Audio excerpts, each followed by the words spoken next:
Hello friends, welcome to kids pride. आज हम class third का मैथमेटिक्स सब्जेक्ट का एग्जाम पेपर डिस्कस करेंगे। क्वेश्चन पेपर फाइनल एग्जाम का पेपर है ये।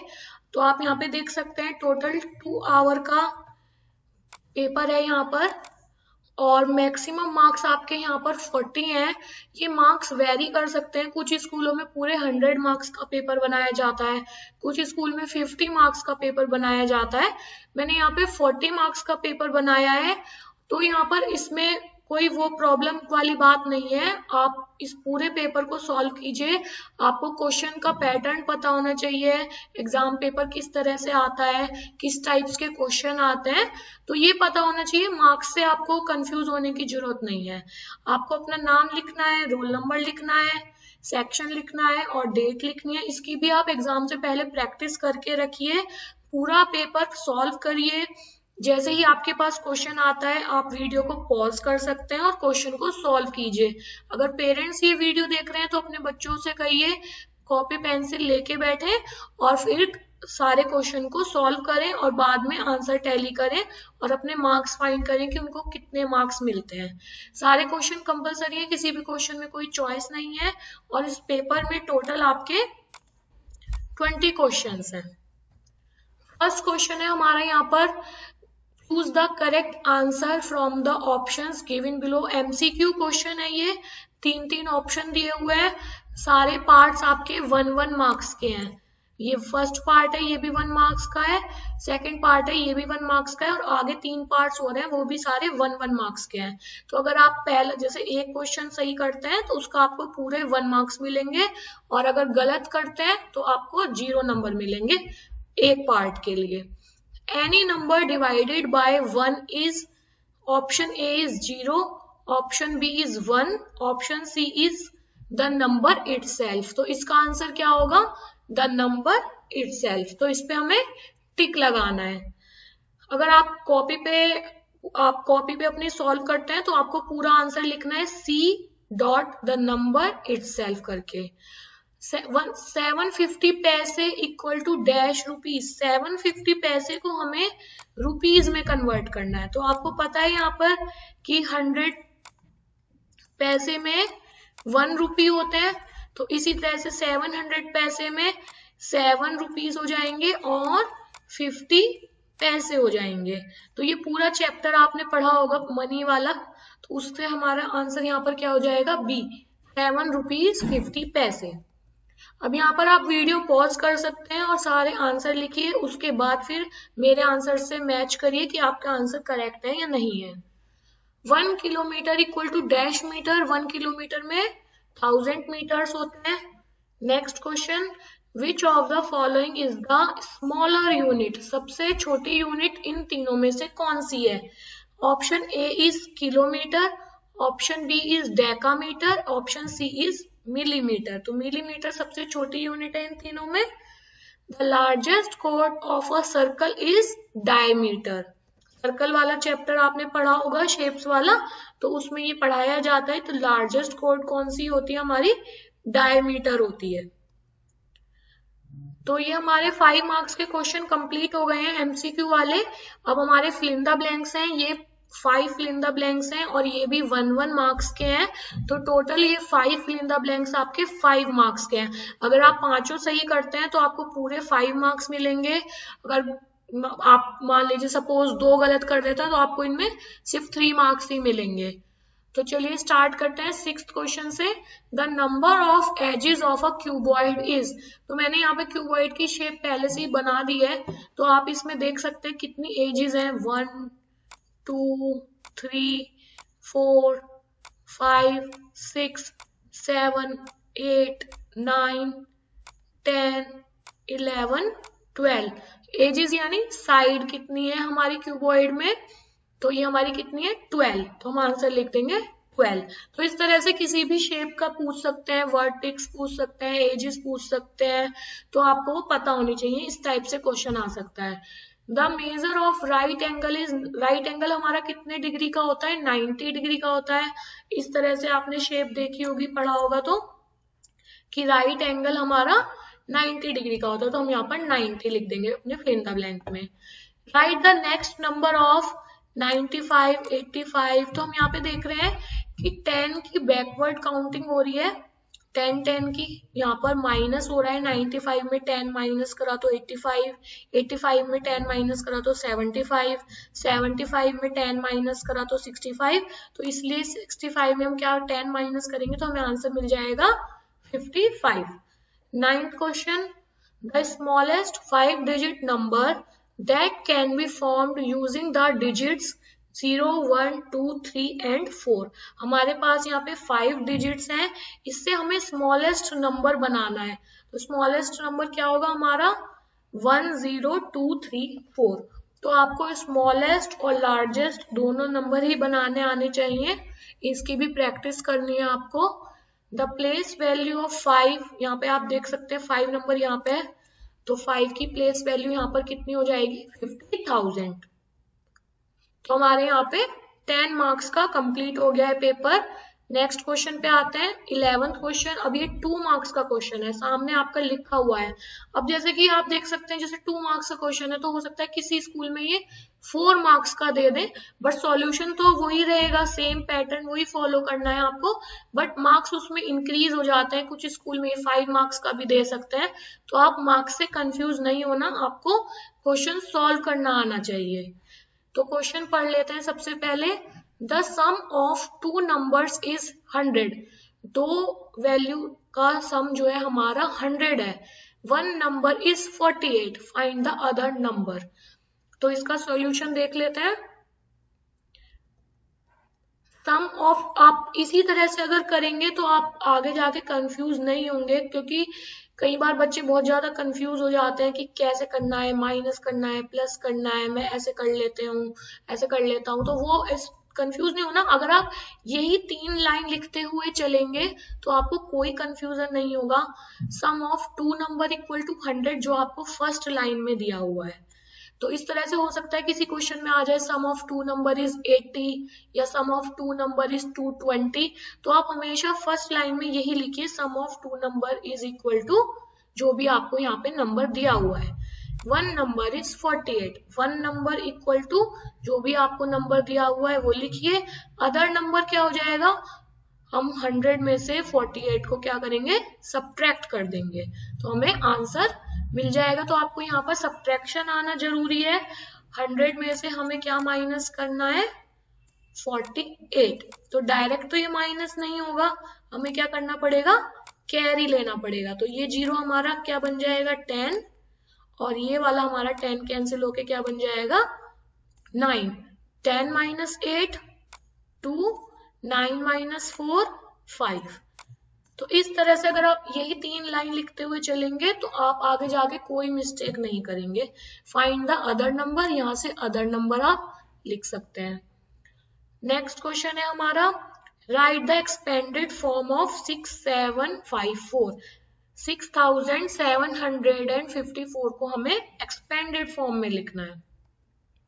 तो इस तरह से लिखा जाएगा 6 multiply by 1000 plus 7 multiply 100 plus 5 multiply 10 plus 4 multiply 1। तो एक्सपेंडेड फॉर्म तो थोड़ा इजी है, ये इतना हार्ड नहीं होता है। इससे अपोजिट फॉर्म भी आ जाता है, इस तरह से आपको क्वेश्चन में दे देते हैं और आपको नॉर्मल फॉर्म में लिखने के लिए बोला जाता है, तो आप नॉर्मल फॉर्म में इसका रिवर्स करेंगे। 13th क्वेश्चन है हमारा, the price of 1 kg sugar is 35 rupees. 1 kilo चीनी की कीमत कितनी है 35 रुपए है। Find the cost of 5 kg sugar. अब आपको 5 किलो शुगर की 5 किलो चीनी की कॉस्ट बतानी है। तो यहाँ पर हमें साफ पता चल रहा है कि क्वेश्चन हमारा मल्टीप्लिकेशन का क्वेश्चन है। 1 kg की अगर 35 रुपीज है तो 5 kg की कितनी हो जाएगी 5 मल्टीप्लाई बाय 30। तो हमें सबसे पहले यही देखना होता है क्वेश्चन में, जो भी वर्ड प्रॉब्लम होती है कि एडिशन की वर्ड प्रॉब्लम है, सब्ट्रैक्शन की है, मल्टीप्लिकेशन की है या डिवीजन की है, सबसे पहले हमें यही फाइंड करना होता है। Cost of 1 kg sugar is equal to 35 rupees. Cost of 5 kg sugar is 35 multiply 5। तो यहाँ पर क्या है, आपको मल्टीप्लिकेशन अच्छे से आना चाहिए, जब भी आपका आंसर करेक्ट मिलेगा आपको। नेक्स्ट क्वेश्चन है हमारा 14th question, round of the given number two the nearest tense and 100। अब इस नंबर को आपको टेंस में भी करना है राउंड ऑफ और हंड्रेड्स में भी राउंड ऑफ करना है। तो सबसे पहले हम इसको नियरेस्ट टेंस में कर लेते हैं। तो टेंस प्लेस कौन सा है हमारा, ये वाला 3 वाला टेंस प्लेस है। तो 35 को अगर हम राउंड ऑफ करेंगे तो हमें क्या मिलेगा, 40 मिलेगा। तो 6440 हमारा आंसर हो जाएगा। अब नियरेस्ट 100 कर लेते हैं। 100 के लिए हमें ये 4 वाला नंबर को करना है। तो 435 को नियरेस्ट क्या होगा, राउंड ऑफ करेंगे तो 400। तो हमारा आंसर यहाँ पर क्या आ जाएगा, 6400। नेक्स्ट क्वेश्चन है हमारा। और अगर आपको वीडियो पसंद आ रही है तो प्लीज चैनल को सब्सक्राइब जरूर कीजिएगा। और अगर किसी टॉपिक पे आप चाहते हैं कि मैं वीडियो बनाऊं तो आप मुझसे कमेंट बॉक्स में पूछ सकते हैं। और प्लेलिस्ट बनी हुई है 3rd क्लास की, आप और भी काफी सारे उसमें मैंने टॉपिक्स बनाए हुए हैं, पूरा सिलेबस बनाया हुआ है, तो आप वो जाके भी चेक कर सकते हैं। प्लेलिस्ट का लिंक मैं डिस्क्रिप्शन बॉक्स में लिख दूंगी। और जो भी टॉपिक्स बनाए हुए हैं 3rd क्लास के, आप उनको जरूर चेक कीजिएगा, आपको काफी हेल्प मिलेगी। तो चलिए अब पेपर पे आ जाते हैं। 15th क्वेश्चन है हमारा 4 मार्क्स का। राहुल परचेज्ड 4 kg 250 ग्राम एप्पल्स। 4 किलो 250 ग्राम एप्पल राहुल ने परचेज करे हैं। 2 kg 750 ग्राम ऑरेंजेस उसने परचेज करे हैं। Find the total weight. तो टोटल देख के हमें पता चल जाएगा कि हमें यहाँ पर क्या करना है, एडिशन करना है। तो सबसे पहले वेट ऑफ एप्पल्स कितना है हमारा, 4 kg 250 grams. Weight of oranges कितना है, 2 kg 750 ग्राम्स। इनको एक साथ लिख लेते हैं। अब हमें total weight of fruits purchased bye Rahul, यानी एडिशन करेंगे, यहाँ पर प्लस करना है, इनको प्लस कर लेते हैं। तो सबसे पहले ग्राम वाली साइड से प्लस करते हैं और फिर केजी वाली साइड से प्लस करते हैं। तो हमें आंसर मिलेगा 6 kg 1000 ग्राम। अब हम आंसर यहाँ पर भी छोड़ सकते हैं, कोई प्रॉब्लम नहीं है, बट आप यहाँ पे देख सकते हैं कि 1000 ग्राम को हम क्या बोलते हैं, 1 kg। 1 kg में हमारे 1000 ग्राम होते हैं। तो हम इसको 6 kg प्लस, यहाँ पे लिख लेते हैं 6 kg प्लस 1 kg भी लिख सकते हैं 1000 ग्राम को। तो हमारा आंसर यहाँ पर कितना आ जाएगा, 7 kg। 16th क्वेश्चन है हमारा। How to divide 30 chocolates equally among 7 children, how many chocolates will remain. तो यहाँ पे टोटल चॉकलेट्स हमारे पास 30 हैं और 7 बच्चों में हमें इसे बांटनी है। तो चलिए इसको सॉल्व कर लेते हैं। 30 को हमें डिवाइड करना है 7 से। 7 का टेबल आपको आना यहाँ पर जरूरी है। 20 तक टेबल आपको पता होने चाहिए 3rd क्लास के अंदर। 7 4 28 और यहाँ पर हमारा रिमेनिंग क्या बचता है, 2। तो यानी अगर हम 7 चिल्ड्रंस में डिवाइड करते हैं 30 चॉकलेट्स, तो इक्वली सबको 4 चॉकलेट्स मिलेंगी और 2 चॉकलेट रिमेनिंग रहेंगी। और इस क्वेश्चन को आप इस तरह से भी सॉल्व कर सकते हैं। वी नो दैट अगर आप मल्टीप्लिकेशन की फॉर्म में करना चाहते हैं, 4 × 7 = 28। तो यहाँ पर आप देख सकते हैं कि 7 बच्चों में हमारी 4 चॉकलेट मिलेंगी। So each child will get 4 chocolates each and 2 chocolates will remain. इस तरह से आपको सेंटेंस जरूर लिखना है वर्ड प्रॉब्लम में, तभी आपको पूरे नंबर मिलेंगे। How many runs do these players need to complete a century. एक सेंचुरी में कितने रन होते हैं, 100 रन होते हैं। तो ये आपको पता होना चाहिए, एक सेंचुरी में 100 रन होते हैं। यहाँ पे 4 प्लेयर्स दिए हुए हैं, सबके रन दिए हुए हैं, कितने कितने बनाए हुए हैं। अब हमसे ये पूछा है कि कितने और रन की जरूरत है इन्हें ताकि वो सेंचुरी कंप्लीट कर पाए। तो हम यहाँ पे 100 में से इसको माइनस कर लेंगे 93 को फर्स्ट प्लेयर के लिए। तो फर्स्ट प्लेयर को 7 रन की जरूरत है, सेकंड प्लेयर को 3 रन की, थर्ड प्लेयर को 11 की। तो बेसिकली यहाँ पे आपको इनको सबको 100 में से सब्ट्रैक्ट करना है। 4 मार्क्स का ही क्वेश्चन है। Study the bar graph and answer the question, dancer in each grade level. तो अब नंबर ऑफ डांसर्स लिखे हुए हैं यहाँ पे grade 1, grade 2, grade 3, grade 4, grade 5 class, first class, second class, third class, fourth class, fifth class. तो ये आपको पता होना चाहिए। कुछ स्कूलों में ग्रेड बोलते हैं, कुछ क्लास 1 बोलते हैं, कुछ स्कूलों में स्टैंडर्ड फर्स्ट स्टैंडर्ड बोलते हैं। तो किसी तरह से भी क्वेश्चन आ सकता है, तो आपको कंफ्यूज नहीं होना है कि क्या चीज है। नंबर ऑफ डांसर दे रखे हैं। ग्रेड 1 में 16 डांसर हैं आपके, ग्रेड 2 में 24 डांसर हैं, ग्रेड 3 में 32 डांसर हैं, ग्रेड 4 में 40 डांसर हैं और ग्रेड 5 में सबसे ज्यादा है 48 डांसर। तो ये आपको अच्छे से पढ़ना है, एक बार अच्छे से ऑब्जर्व करना है इस पिक्चर को कि हर क्लास में कितने डांसर हैं। इसके बाद हम इन क्वेश्चंस को सॉल्व करना है। How many grade 3 dancer are there? Grade 3 में कितने डांसर हैं? यहाँ पे देख लेते हैं, ग्रेड 3 में 32 डांसर हैं, तो यहाँ पर हम 32 पर टिक लगा देंगे। How many less dancers are there in grade 2 than grade 4? Grade 2 में ग्रेड 4 से कितने कम डांसर हैं? यहाँ पर देख लेते हैं, ग्रेड 4 में हमारे 40 और ग्रेड 2 में हमारे 24। तो 40 माइनस हमें 24 करना है, 16। तो यहाँ पर हमारा आंसर क्या हो जाएगा? डी, 16। तो इस तरह से आपको सारे क्वेश्चन करने हैं। How many more dancer are there in grade 3 and grade 4 than grade 1? तो यहाँ पर 56 आंसर है। Which grade level has 40 dancer? किस में 40 डांसर हैं आपके? ग्रेड 4 में। Which grade level has more dancer than grade 2 but less than grade 4? का आंसर है ग्रेड 3। 19th क्वेश्चन है आपका, observe the calendar and answer the following question. अभी आपको सितंबर 2012 का कैलेंडर दिया हुआ है, कोई सा भी कैलेंडर आपको देके पूछ सकते हैं क्वेश्चन। बस आपको कैलेंडर को अच्छे से पढ़ना आना चाहिए कि कौन से मंथ का कैलेंडर है, सबसे पहले ये पता होना चाहिए। कौन से ईयर का कैलेंडर है ये पता होना चाहिए। और कोई भी मंथ होता है उसमें वीक कितने होते हैं, Sunday, Monday, Tuesday, Wednesday, Thursday, Friday, Saturday, ये सब पता होना चाहिए। संडे में आपके 1 2 3 4 5, इस मंथ में आपके कितने संडे हैं? 5। इस तरह से पढ़ना है आपको। मंडे, इस सितंबर मंथ में कितने मंडे हैं आपके? 4 मंडे हैं। तो इस तरह से पूरा हमें कैलेंडर पढ़ना आना चाहिए।